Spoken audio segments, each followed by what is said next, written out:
Item, natutulala ka. Ang kukulit ng dalawang mong kapatid. Tumatakbo, no? Ayan na. Nagabulan na naman. Ang kukulit talaga, oh. Nag-away pa dun sa ibabaw ng rice cooker. Kakulit talaga nun, di puti. Ayan, lumabas na. Pati si Item, dinamay na. Ayan pa, lumabas pa yung isang kapatid.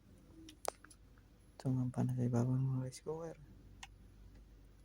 Katigas ng ulo. Ayan, utik na yan. Oh, tumutumba pang ganun eh. Parang Shaolin soccer lang eh.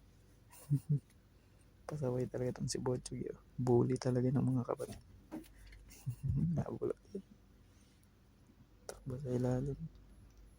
Ito si Itim ah. Hinihintay na naman lumabas yung mga kapatid niya. Ayun na, lumabas na. Sinugod na naman si Puti. Nakasali na si Itim.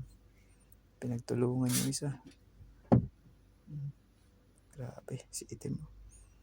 Nakipagbarasuhan na.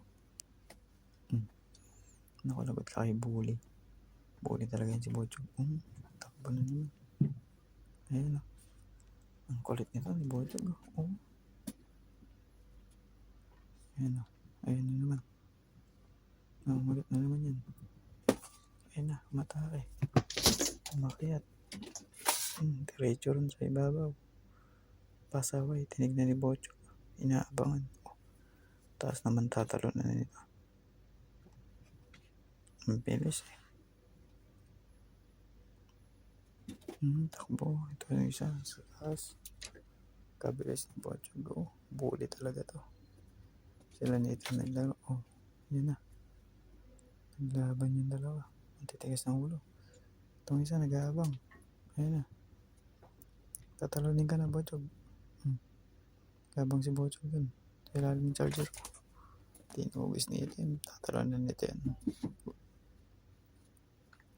Sumorkat. Ayun na. Sumorkat ayun yung kapatid niya. Nako. Naglaban ni dalawa. Taob si Bochog eh. Tumba.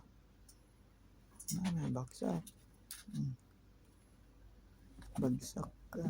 Bochog.